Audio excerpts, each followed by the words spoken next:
Sardinas.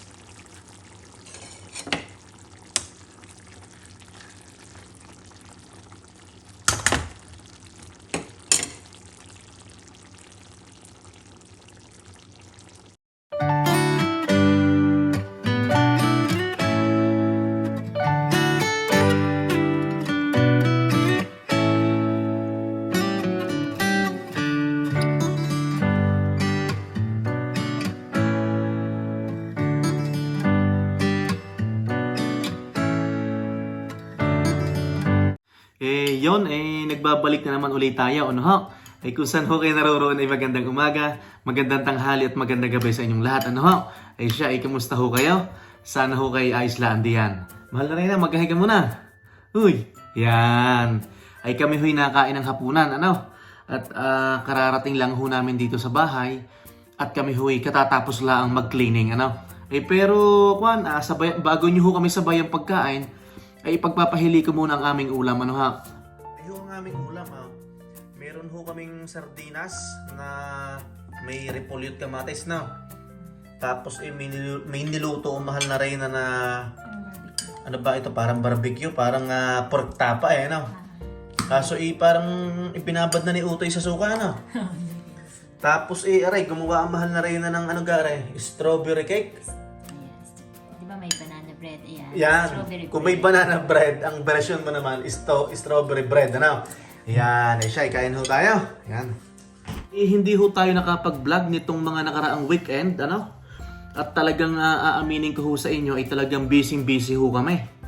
Tapos ang isa pa taon, may dumating ho din kaming bisita na galing Port McMurray at saka galing Calgary, ano ho? Talagang nagbanding kami ng husto, ano? Tapos, may ibablog ako bukas, nanggaling ho kami ng Calgary, ano? Pag-uusapan ho natin yan bukas. Sabayan nyo ho kaming kumain at ari ho ang aming ulam, talaga sardinas. Siyempre, hindi muna ho tayo magkakamay at sardinas ang ulam Yan. Ayun ho mga kapwa ko Pilipino dito sa Canada. Kamusta ho yung long weekend natin? At nito hong nakaraang Lunes ay Victoria Day, ano ho? Siguradong nag-enjoy ho kayo dyan, ano ho? At saka syempre ho, sa mga kababayan ho natin, ano? Kung nasa sulok ho kayo ng mundo, kamusta ho kayo? Sana ho kayo ayos lang diyan, ano? Yan. Sarap Tawag ho daw, ano ho ba yung ating pagkukwentuhan, ano ho? At kami ho'y nagpapasalamat dahil noong unang vlog yung huling vlog natin regarding ho doon sa pagpa-franchise ho, ano? Ngayon, nakakatuwa ho yung ating mga viewers at ang ating mga subscriber, ano ho? At may mga bagong viewers ho, maraming salamat ho. May mga nag-message sa atin. May mga nag-PM ho sa amin na sa kasalukuyan sila po ay nakapag-franchise na. Tapos ang iba ho naman, parang iniwan na nila ang pagpa-franchise dahil lumipat po sila ng ibang probinsya. At yung iba ay may plano hong mag-franchise pa, ano. May mga nakausap ho kami na binigyan ho kami ng payo na positibong payo at saka mga negatibong payo, no. Ganyan ho talaga. Sa mga ganito ho namang maliliit na negosyo, no, dito sa aming kapirasong negosyo na aming talagang gagawin, ano, talaga namang hindi tayo umaasa na 100% ay magiging maayos. Pero syempre, sasamahan ho natin ng think positive at dasal, ano, kaya masarap ho talaga ang sardinas, ano? Dahil aaminin ko sa inyo, pag minsan nalaan natin matikman, ay talagang masarap, ano?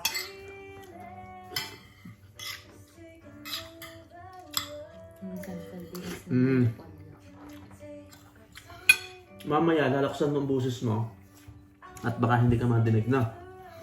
Ito ho, isinulat na ho namin yung mga at para hindi ho namin makalimutan, ano? At may mga kababayan ho tayo na na gusto ho din mag-franchise. At ang tanong ho sa amin, bakit ho kami nag-franchise yan? Ay ngayon, siyempre, ang aming mga kasagutan ho, ay depende ho talaga doon sa mga nasasaloob na yung mga sagot ho namin, yung depende ho sa amin, ano, yung opinion talaga namin, yung aming sariling dahilan, ano ha. Mag-soft drinks tayo?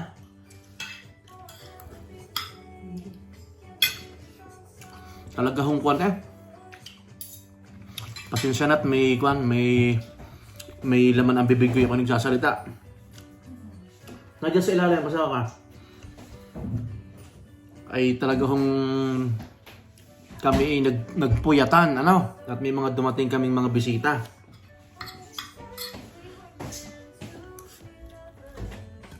Yan, kain ho tayo, ano?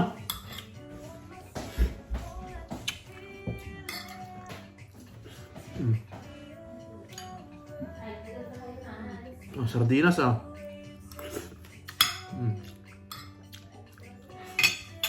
Sarap.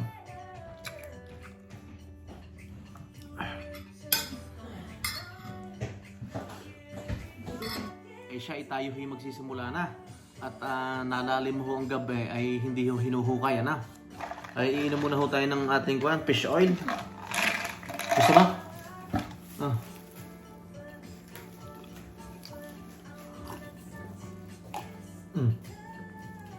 Yan. Ay tayo maghuhuntahan na, ano? Ay ito, ay amin nga hong isinulat kung bakit kami nag-franchise, ano ho. Unang-una hong dahilan ay ikaw na magbasa. Mahal na rin, na. Ano yung unang dahilan?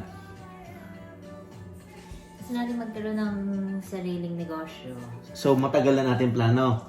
Yan, bali kuan ho, nung umalis ho kami sa pinanggalingan ho namin probinsya, talagang nag-usap ho kami ng mahal na Reyna na matagal na gusto ho namin na pag nakarating ho kami dito sa Alberta, eh kahit ho sa nakapiraso o maliit na negosyo o pagkakakitaan, eh magkaroon ho kami. Ano ho, yon. Isa ho yun sa mga dahilan. Tapos, syempre, extra income ho din yon. Kasi, Extra income.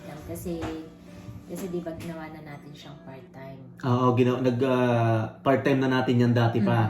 Syempre, kaya ho naman tayo sumusugal na magkaroon ho ng negosyo para dagdag income, ano ho. Tapos, so instead na nagtatrabaho tayo sa ibang tao, na pwede naman pala tayo yung mag-franchise. So ginawa natin. Ganun. yun, oh. Isa po rin yung sa dahilan, ano ho, dahil syempre ho, nagtatrabaho kami sa ibang tao na kapwa ho natin Pilipino na pinagkikliningan namin.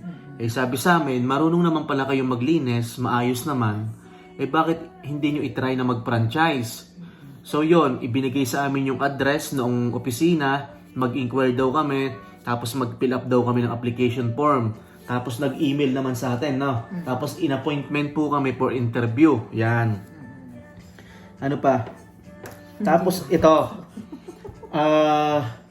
Nalay ako. Yan, yung pong isa pa sa mga naging dahilan at go signal kung bakit pinasok namin ang ganito is na-lay off po siya sa trabaho. Yan. So, syempre, na-lay off po mahal na Reyna, ay di talagang isa na ho itong signal para gumawa ho kami ng paraan. So, para kahit pa paano, di ba, meron akong pagkakaabala. Yan. Tapos, ito pa. Yung plano talaga niya dati ay milk tea. Kaso, hindi kami natuloy sa pagpa-franchise ng milk tea dahil ho, malaking kapital ang kailangan, ano ho. Pero may kinontak ka na sa Calgary, di ba? Kaya ko nga nalaman. Oo. Kaya ko nga nalaman. Kasi nga, tinanong ko siya. Lakas mo boses mo. Tinanong ko siya. Tapos, ayun, medyo malaki yung kapital. And then, pinag-aralan ko rin. So, maraming hindi pwedeng mangyari sa atin kasi may full-time ka. So ngayon, kung milk tea, Magpo-full time tayo parehas. kailangan hands-on siya kasi medyo mabusisi. Yan, tapos syempre maghahanap pa kami ng rerentahan na lugar. Kailangan namin ng lugar, medyo mahaba yung proseso niya. Sa madaling salita, hindi natin kaya at malaki ang kapital. Tama. Oh. Isa na yun sa isa rin na umatras tayo. So, Kaya, kung pwede naman natin kayanin, pero talagang i-give up natin yung mga full-time. Yung full-time mo, Yan. i-give up na yung full-time job. Kaso, ayaw po namin i-give up yung full-time ko. Siguro yung kanya, pwede, pero yung sa akin, hindi ko po kaya. Ano pa? Magandang retirement na trabaho pag marami ka ng hawak na account. Nasasabi ko po ito na magandang retirement na trabaho ito pag marami ka ng account. Kasi hawak natin yung Yan. Halimbawa po, let's say, napa-English na naman ako ha. Halimbawa ho, meron na kaming sabihin na nating 15 accounts, 15 customer, o kaya 15 building, Yan. Tapos meron na kaming 4 na tao. Yung isang tao doon, katiwala namin. Yung isang tao doon, yung 3 tao naglilinis. Tapos yung isa parang kahit katiwala namin or supervisor is nagki-cleaning pa din siya at the same time. Ito po ay turo ng mentor namin na at least aming napag-isip-isip ay tama naman pala. Kasi hanggat kaya natin na tayo yung mag-handle. Diba? Yan, tama naman yun. Tayo mag-handle. Pero yung pinapaliwanag ko sa kanila, kaya nasasabi ko na magandang retirement, syempre, pag marami na tayong account, pwedeng hindi na tayo maglinis. Pwedeng ang gagawin na lang natin, may mga cleaners tayo, tapos tayo na lang ang nagsusupply sa kanila ng mga cleaning materials. Tapos, kung may absent, o kaya may mga, syempre, masamang pakiramdam, or may bakasyon, or uuwi ng Pilipinas, kami po ang magko-cover yon. So, yun din yung turo sa atin ni Kuya, na someday na pag marami ng account at medyo may edad ka na, pwedeng ganun ang gawin yan. So, kailangan maayos yung paghawak natin. Kasi kung gagawin natin talaga siyang retirement na trabaho natin, na pangmatagalan, diba? Tapos, ito pa, pwedeng makapag-hire ng foreign worker. Yun po, nabanggit, siguro napanood nyo yung huli namin vlog, pwede namin makuha ang kapatid niya, pwedeng makuha yung kapatid ko. Pero syempre, may mga proseso po yun at hindi basta-basta, it takes time. Pero after mga 5 years pa yan. Mga 5 years? Bakit lang kay Kuya 2 years? Si Kuya Olen. 7 years na si Kuyang may hawak ng No, kainuman kasi Kuya Olen kagabi nung kina Gilbert. Hindi. Sabi niya 2 years lang siya nakuha ni Kuya. Oo. Ang sinasabi ko, yung work ni Kuya, yung franchise niya, 7 years na. 7 years na. Okay. Naintindihan mo, 7 years na kasi magbi-build pa tayo. Okay. So pero maybe syempre, after 5 years pa tayo pwede kumuha kasi medyo magastos yan. medyo magastos. Oo. Okay. Hindi medyo, magastos. Magastos talaga, okay. Oo. Kasi marami ka dyan kailangan, maraming requirements ang IRCC. Okay. Tapos, isa pong dahilan kung bakit kami nag-franchise, maganda po yung schedule namin dalawa. Although na laid off siya, kaya kami nag-franchise, pero yung schedule ko maganda rin ho. Kasi alas 6 ho ako hanggang 2:30. Ngayon. Parehas tayo. Yan, parehas pala kami. Monday to Friday. Monday to Friday lang ho. Wala ho kaming pasok ng Sabado at Linggo. Yan. Tapos, nakakatulog pa kami. Pag katapos ng full time namin, nakakatulog pa kami sa bahay. Tapos, saka kami ngayon maglilinis. Yan. Nakakatulog pa tayo at para gawa ng pahinga natin kasi maaga yung gising natin. No? Mm. Kasi yung cleaning starts naman siya ng 7:30 ng gabi. Pero depende sa account na ibibigay sa atin, di ba? Sila naman yung nasusunod. Tapos, ito ho yung totoo, marami hong nag-chat sa amin, siguro 5 o 6, na itinuturo sa amin ho yung mga positive side at saka mga negative side, Tapos, sa totoo lang ho, bago namin pinasok ang ganito, hindi na ho namin inalam yung mga positive side, Kasi alam na ho natin yung mga positive side, Ang amin doon ho kami nag-focus sa mga negatibo, sa mga downside na mangyayari. Ano, yun ho yung aming inalam. Doon ho kami nagtanong-tanong, nag-search, ano, yan. Ay unang-una ho sa mga sasabihin namin sa negative side, ano ho. Konting account lang ang maibibigay sa amin. Halimbawa ho, Sa umpisa. yan sa umpisa. Halimbawa ho, binigyan na kami ng account, kumbaga binigay sa amin ng isang opisina. Yan. Tapos ang mangyayari, syempre hindi lang naman kami ang franchisee, marami kaming franchisee. Tapos syempre tuloy ng tuloy pa rin yung pagre-recruit nila na magpa-franchise, di ba? So mag-i-slow down yung pagbibigay sa atin, no? Kasi maraming nakaabang, tama. Malay natin, for example, binigyan ako ng 2 account ngayong buwan na to. Tapos mabibigyan ako ng pangatlong customer, sabihin nating mga October na. So medyo matagal-tagal na.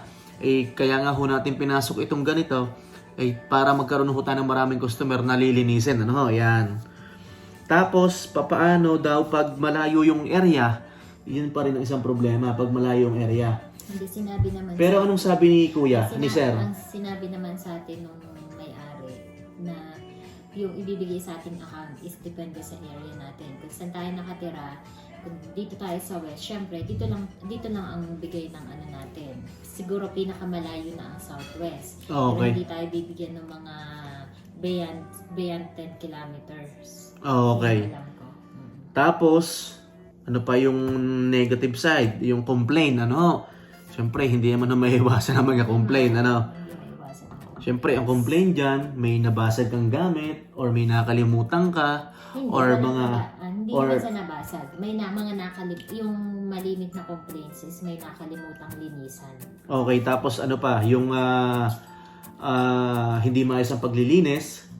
Hindi, sinabi ko na rin yung nabasag. Kasi si Kuya Oli, nakabasag daw ng flower base, di ba? So, dinadagdag ko yun, di ba? Hindi naman laging perfect na... Siyempre, dala ng pagmamadali, di ba? Galit. Ay, sinasabi ko lang, yung katotohanan na pwede mangyari, ano? Hindi naman lagi na ikaw di ba, siyempre, minsan matabig mo yung baso. Malay mo yung basong may sentimental value, di tapos ari pa, bigla ang pag-alis ng tao. Yan. Ito naman hindi pa mangyayari at gaya ng sabi ng mahal na Reyna, kami munang dalawa ang magtatrabaho at kaya ho naman namin, ano. Pero nasabi ko na laan din tong bigla ang pag-alis ng tao. Halimbawa, may mga 8 account ka na o kaya sabihin natin 10, talagang kailangan mo na ho ng tao at mahirap ho namang kayanin namin. Baka mabilis kami tumanda, ano ha? Ito pa, ang malaking tanong. Kailan babalik yung ROI, yung return of investment, yung amin hong pinakawalang pera, kailan babalik yon? So, hindi ho natin masabi. May nagsasabi ng 1 year, may nagsasabi ng 2 years, hindi po namin alam sa ngayon.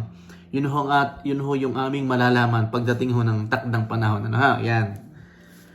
Ito pa, ang isang sabi ni Kuya. Pag winter, pag may snow, ay sobra daw dumi at hirap linisin. Yan. Ay diyan tayo mapapagod pag winter. Which is totoo naman. Totoo naman talaga, naranasan natin no? Ako ayoko na naglilinis ng winter. Oo. Tapos pag magtatapon pa ho ng basura, talagang mahirap po at syempre malamig. Yung asin, di ba? Yan. Bumabakat talaga siya sa floor. Mahirap Oo.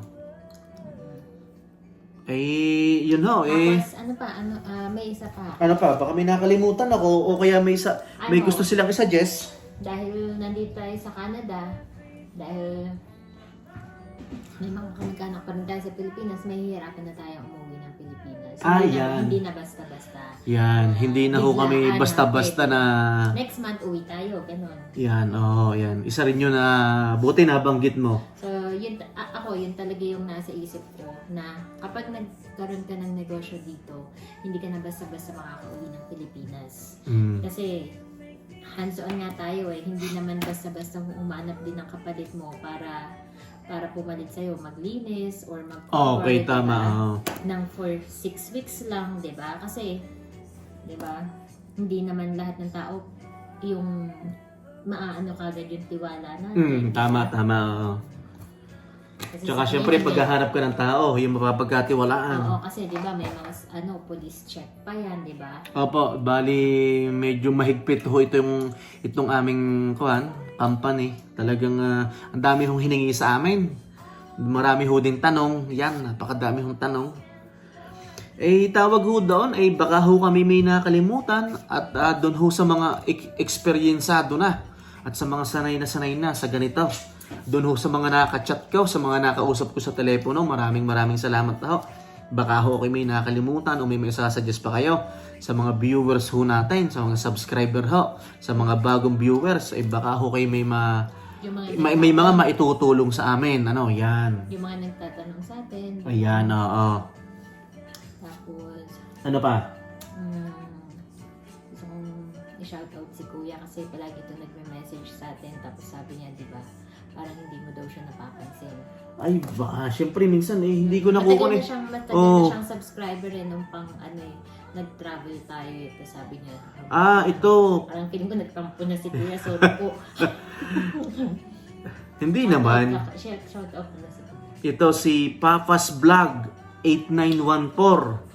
Edmonton Kakabayan, lagi kitang napapanood, hindi mo lang yata ako napapansin. Shout out sa Bagoong Balayan. Siya, bukas tayo mag-shout out ng ayos. At ilista mo ha, at para hindi ko makalimutan, bossing, pasensya na ho. At Tagal na natin siyang subscriber. Yan. Papas Vlog, yan. Ano ba ang pagkakabasa din Papas Vlog nga, Papas Vlog. Apa and Papas Vlog. Okay, yan. Lagi daw tayong napapanood. Bossing, pasensya na ha. At aayusin natin ang pag-shoutout na yan. At parang ito'y taga Edmonton din. Taga Edmonton. Siya, sana tayo magkita, At tayo maghuntahan yan. Siya, Madami kang nakain yan. Ha? Madami kang nakain. Marami ako nakain yan. Nakain ho kami ng cherry, Kaya pala ako inaantok. Kanina pa ho ako nakakain. Nakakaantok daw ito. Siya, hindi ho matatapos ang araw na ito na hindi ho kami nagpapaalam sa inyo, sana po yung aming na-share na kaunting bagay, kaunting kaalaman o aming opinion, sana ho'y makatulong ho doon sa mga nagtatanong ho sa amin. Siya, magpaalam ka na. Naalala ko ito kasi sa atin, di ba, yung cherry, pinapalambot na. Yan. Siya, hindi ho matatapos ang araw na ito na hindi ho kami nagpapaalam sa inyo. Kung saan ho kayo naroroon, God bless everyone at maraming salamat sa lahat. Bye-bye! Bye-bye ka muna! Mars, thank you. Bye-bye! Bye-bye, baby. Naku, naiyak si Eli!